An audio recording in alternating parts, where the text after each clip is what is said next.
একজন কোশ্চেন করছেন কিভাবে বর্তমানে প্রেক্ষাপটে বাংলায় ইসলাম প্রতিষ্ঠা হবে। ইসলাম প্রতিষ্ঠা স্বাভাবিক ওয়েতে অনেকগুলো ফর্মুলাতে ইসলাম প্রতিষ্ঠা হয়। রাসূল করিম সাল্লাল্লাহু আলাইহি সাল্লামের সময় সমাজ ব্যবস্থায় গোত্রীয় শাসন ব্যবস্থা প্রচলিত ছিল।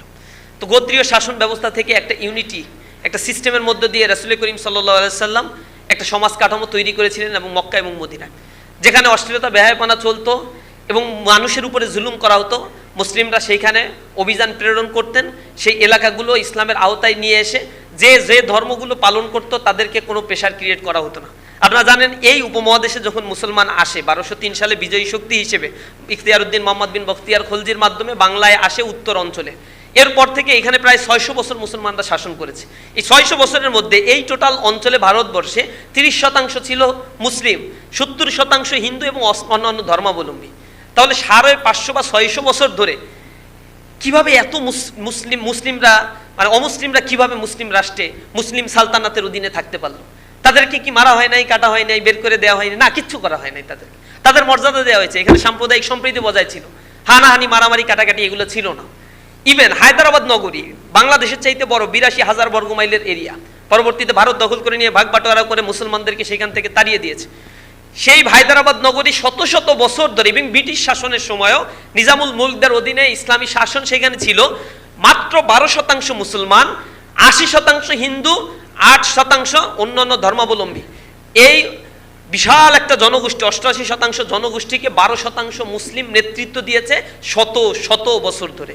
ইতিহাস পড়ে দেখবেন হায়দ্রাবাদে কখনো সাম্প্রদায়িক দাঙ্গা হয় নাই, হিন্দুদেরকে ঘরবাড়ি থেকে উচ্ছেদ করা হয় নাই, অমুসলিমদেরকে তাদের ধর্মীয় রিচুয়ালিটি পালনের ক্ষেত্রে কোনো ধরনের প্রতিবন্ধকতা এবং বাধা সৃষ্টি করা হয়নি। দ্যাট ইজ কল ইসলাম।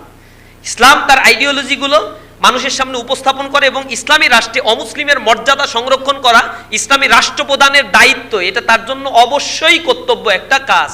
ইসলামী রাষ্ট্রে অমুসলিমদের অধিকার নিশ্চিত করতে হবে এবং তাদের খাদ্য, তাদের নিরাপত্তা, তাদের চিকিৎসা সকল কিছুই মুসলমানদের আগে অন্তত অমুসলিমদেরকে নিশ্চিত করতে হবে। বলে যে না, মুসলমানদের তো অমুসলিমদের মুসলিম রাষ্ট্রে আবার কর দিতে হয়, জিজিয়া কর দিতে হয়। তা মুসলিম রাষ্ট্রে দিতে হয় না? মুসলিম রাষ্ট্রে মুসলমানদেরকে দিতে হয় না? মুসলমানদের তো 2.5% জাকাতের টাকা বাধ্যতামূলক, যে দেবে না তার বিরুদ্ধে রাষ্ট্র যুদ্ধ ঘোষণা করবে। আর অমুসলিমদের ব্যাপারে রাষ্ট্রপ্রধান যদি মনে করে মাফ করে দিব তাহলে মাফ করে দিতে পারে। এটা যখন ইসলামের খেলাফতের যুগে দুর্ভিক্ষ চলছিল তখন খলিফারা এগুলো মাফও করে দিছে যে না, এখন থেকে অমুসলিমদের কাছ থেকে আর কোনো কর নিব না। ইভেন মাঝে মাঝে কিছু কিছু রাষ্ট্রপ্রধান এটা বলে দিয়েছে যে না, তাদের কাছ থেকে কোনো কর নেওয়া হবে না, কিন্তু তাদের নিরাপত্তা দেওয়া হবে।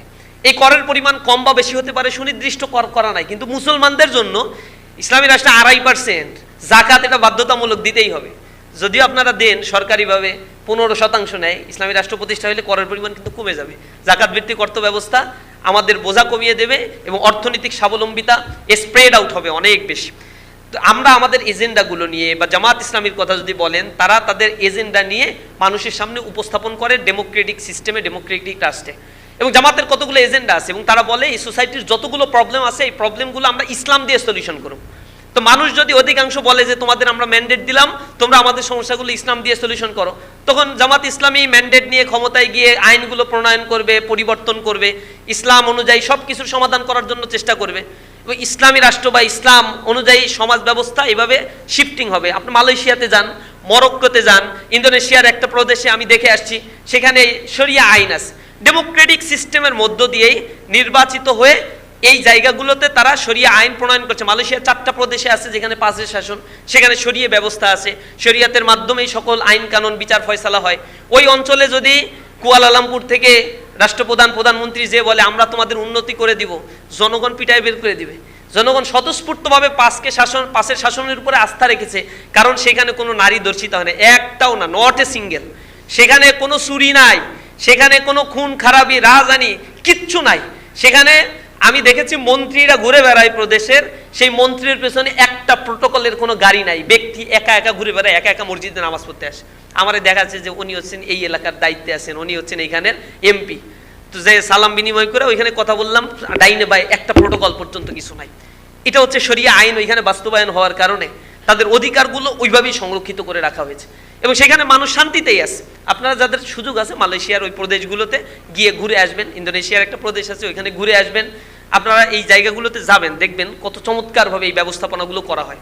বাংলাদেশের স্বাভাবিকভাবেই জামাত ইসলামী মানুষের সকল সমস্যার সমাধানগুলো ইসলামের আদলে তৈরি করার জন্য একটা এজেন্ডা জামাত ইসলাম পেশ করেছে, যে আমরা এই কাজগুলো করব। জনগণ যখন সাপোর্ট দিবে তখন ধারাবাহিকভাবে তারা রিফরমেশন করে সেই জায়গাগুলো এই সোসাইটিতে বাস্তবায়ন করবে।